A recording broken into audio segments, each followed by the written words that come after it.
Of the राष्ट्रीय, heritage मतलब विरासत। तो ये सारे के सारे हमारे हेरिटेज का मतलब होता है जो हमें पहले से मिला हुआ है, पास से हमको मिला है। तो अगर कोई बच्चा एग्जांपल दे सकता है बिल्डिंग का जो हमें हेरिटेज में मिला हुआ है।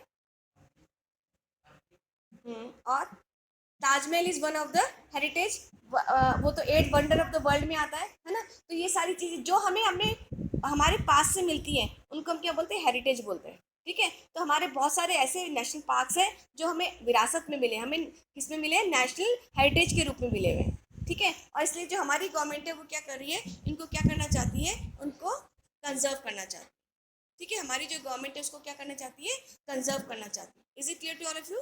किसी बच्चे को कोई डाउट है तो पूछ सकते हैं, कोई डाउट है?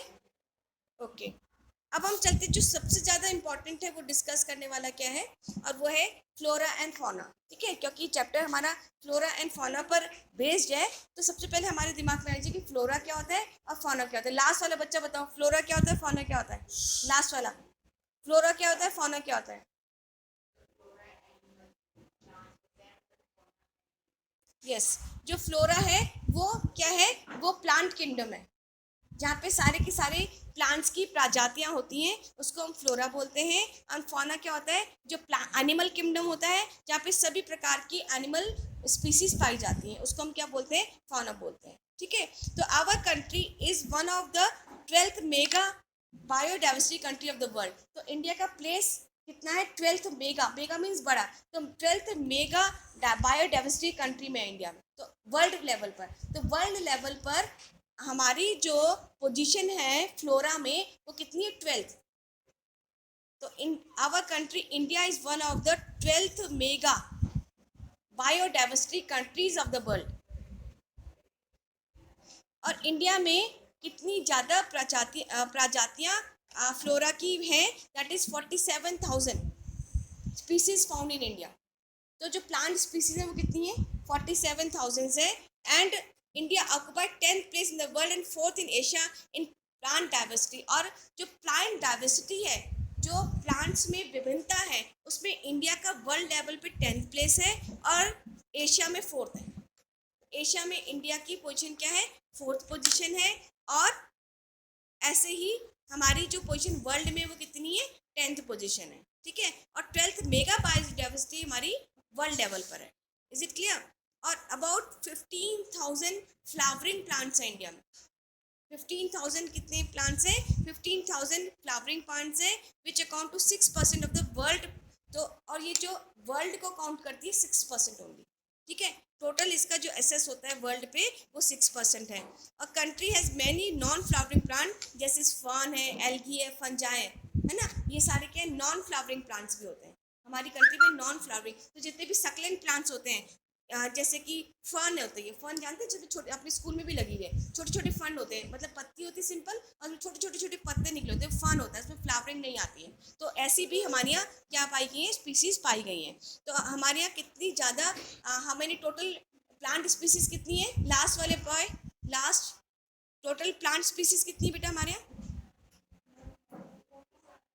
47,000 हमारे यहाँ क्या है, प्लांट स्पीसीज है। हमारे यहाँ फ्लावरिंग कितनी है, फ्लावरिंग के प्लांट्स कितने हैं, 15,000। हमारे यहाँ जो फ्लावरिंग के प्लांट्स हैं वो कितने हैं, 15,000 है। ठीक है, और इंडिया का वर्ल्ड लेवल पर प्लांट स्पीसीज में कौन सा प्लेस है, 10th प्लेस है। और इंडिया का एशिया में प्लांट स्पीसीज में कौन सा प्लेस है, 4th प्लेस है। और इंडिया का कितना परसेंट फ्लावरिंग वर्ल्ड पर कंट्रीब्यूट करता है, 6% फ्लावरिंग को कंट्रीब्यूट करता है।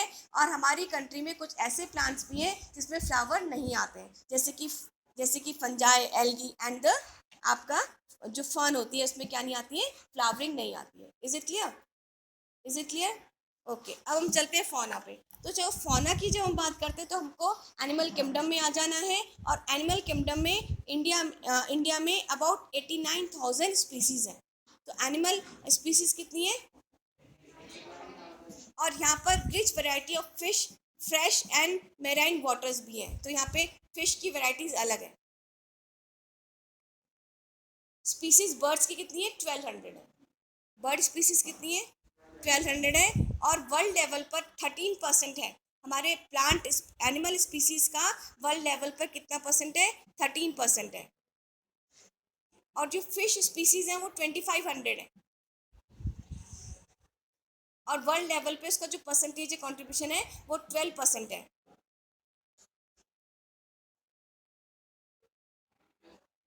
12% है फिश का। और 5 to 8% हमारे यहाँ एम्फीबियंस होते हैं, जो वाटर प्लांट्स होते हैं, रेप्टाइल्स होती हैं, और मैमल्स होते हैं। मैमल्स कौन से होते हैं? ब्रेस्ट फीडिंग एनिमल्स, उनको मैमल्स बोलते हैं, जो पानी में भी रह पाते हैं और लैंड पे भी रह पाते हैं, उनको हम क्या बोलते हैं? मैमल्स बोलते हैं। ठीक है, अब मैं यहाँ पे आपसे कल का और आज का जो मैंने पढ़ाया है उसमें मैं एक तरीके से क्वेश्चंस आपसे पूछने जा रही हूँ। What do you mean by natural vegetation? Raise your hand if you know the answer, only raise your hand. Natural vegetation क्या होती है? प्राकृतिक वनस्पति क्या होती है? हाँ बेटा, लास्ट वाले बताओ। Which grow naturally without the help of a human being is called the natural vegetation, which is virgin vegetation. Virgin vegetation क्या होती है?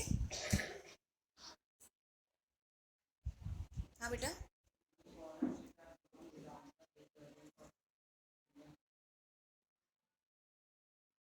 the vegetation which has been left undistributed by the man is called the virgin vegetation. ठीक है, जो कि man के द्वारा उसके ऊपर कोई ध्यान नहीं दिया जा रहा है, that is called the virgin vegetation. Then what is flora? What is flora? Flora क्या होता है? हाँ बताओ बेटा, what is flora? all the all the plants, all the animal kingdoms, especially the in a particular region or a period is called the flora. What is fauna? What is fauna? अंकित बताओ. Yes, animal species of a particular region or a period is called the fauna. ठीक है, is it clear? Is it clear? अब हम चलते हैं कि भाई जो ये फ्लोरा एंड फौना है, क्या ये पूरी कंट्री में एक जैसा है? ये पूरी कंट्री में एक जैसा है? No, it is not. There is diversity in flora and fauna. तो डाइवर्सिटी के क्या रीजन है, क्या क्या कारण है कि there is diversity in flora and fauna? देश में विभिन्नता, उसके क्या कारण है? Can anybody?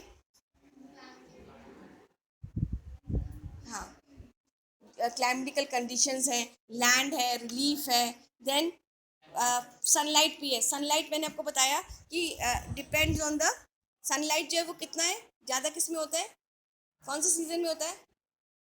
कल बताया था मैंने आपको, सनलाइट ज़्यादा कौन से सीज़न में पड़ती है? समर सीज़न में पड़ती है. और समर सीज़न में जब ज़्यादा सनलाइट पड़ती है तो जो प्लांट का ग्रो है उसमें ज़्यादा होता है ना? ये कल मैंने आपको बताया था. That is another name of sunlight, photo period. कल बताया था मैंने, another name of sunlight is photo period. What happen if the temperature is high, if the humidity is high, what will happen? क्या होगा बेटा? Yes, there will be evergreen forest, है ना? Evergreen forest रहेंगे. अगर टेम्परेचर हाई है और अगर ह्यूमिडिटी भी ज़्यादा है तो हमेशा क्या रहते हैं? हमेशा एवरग्रीन फॉरेस्ट रहते हैं. ये आपको दिमाग में रखना है. यदि टेम्परेचर हाई है और लो ह्यूमिडिटी है तब क्या हो जाएगा? थॉर्नी ब्रुश हो जाएंगे, क्योंकि उनको पानी नहीं मिल रहा है ना. और थॉर्नी ब्रुश कैसे अपने आप को सर्वाइव करते हैं? Can any tell me? जो थॉर्नी ट्रीज होते हैं वो अपने आप को सर्वाइव कैसे करते हैं? हाँ बताओ बेटा. यस, और क्या करते हैं? उनकी जो स्टैम्प होती है वो सक्लेंट होती है, जो कि वाटर को कंजर्व करके रखती है ना? दूसरा, उनकी जो रूट्स होती है वो बहुत लॉन्ग होती हैं, तो जो डीप बीनीथ द अर्थ है तो वो क्या कर लेती है? अर्थ से ही क्या ले लेती है? वाटर ले लेती है. इसलिए थॉर्नी ब्रुश ज़्यादा समय तक क्या कर पाती है? ज़्यादा समय तक सर्वाइव कर पाती है. अच्छा, कोई बच्चा मुझे ये बता सकता है कि जो हमारा थॉर्नी ब्रुश वाला एरिया होता है वहाँ पे डेंस फॉरेस्ट होता है या स्कैटर्ड फॉरेस्ट होता है? स्कैटर्ड होता है. वहाँ पे फॉरेस्ट होता है, स्कैटर्ड फॉरेस्ट होता है. डेंस फॉरेस्ट कहाँ पे होगा? डेंस मतलब बहुत ज़्यादा पेड़ कहाँ पे होंगे? जहाँ पे high temperature with high humidity होगा तो वहाँ पे फॉरेस्ट भी क्या हो जाएंगे? डेंस हो जाएंगे. What you mean precipitation? Himanshu Yadav बताओ, प्रेसिपिटेशन क्या होता है? वर्षण किसे कहते हैं?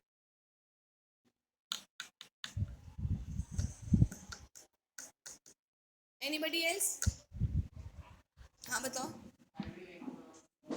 Heavy rainfalls in the form of rain, snowfall also, है ना. That is called precipitation. That is called, अगर अगर बहुत ज़्यादा वर्षा होती है तब डेंस क्या हो जाते हैं, वेजिटेशन हो जाती है.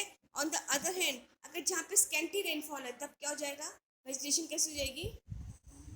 जहाँ पे स्कैंटी कम वर्षा होती है उस एरिया में वेजिटेशन क्या हो जाएगी, ज़्यादा होगी. वेजिटेशन कम होगी तो थॉर्नी बुशेस होते हैं. ठीक है, तब क्या हो जाते हैं, थॉर्नी बुशेस हो जाते हैं. कैन एनीबडी टेल मी कि आपका जो मॉइस्ट, यानी कि आपका जो मॉइस्ट डेसिडल फॉरेस्ट होता है वो कितनी रेनफॉल रिसीव करता है, मॉइस्ट वाला. हाँ बेटा बताओ. कितना? नहीं हाँ, आप 200 से ऐसे लोगे, 200 टू 100 सेंटीमीटर वर्षा लेता है मॉइस्ट डेसिडस. और जो ड्राई डेसिडस है वो कितनी फॉरेस्ट कितनी होती है, 70 टू 100 सेंटीमीटर टू 70 सेंटीमीटर होती है. ठीक है, और जो हमारा जो ड्राई डेसिडस एरिया होगा, एरिया कौन सा होता है उसमें, ड्राई डेसिडस फॉरेस्ट में एरिया कौन सा है बेटे, ये सब चीज़ें आपको याद रखनी है ना. ड्राई डेसिडस फॉरेस्ट में एरिया कौन सा होगा, इंडियन पेनिसुला वाला एरिया. इंडियन पेनिसुला वाला एरिया कौन सा है, जो हमारा Arabian sea, bay of Bengal और इंडियन के बीच का जो लैंड मास है वो क्या कहलाता है, इंडियन पेनिसुला पर आता है. और ये जो इंडियन पेनिसुला है ये यहाँ पर कैसा है, ड्राई डेसिडस फॉरेस्ट है. ठीक है, ओके. थॉर्नी बुश एरिया के कुछ एग्जांपल बताओ, कौन से एरिया होगा, थॉर्नी बुश का एरिया क्या है, कहाँ कहाँ होगा, गुजरात, राजस्थान, मध्य प्रदेश, छत्तीसगढ़, उत्तर प्रदेश एंड हरियाणा, जहाँ पे थॉर्नी बुशेस पाई जाती हैं. और हाई एल्टीट्यूड, सबसे ज़्यादा हाई एल्टीट्यूड वाला एरिया कौन सा हो जाएगा, हाई एल्टीट्यूड वाला एरिया कौन सा होगा बेटा,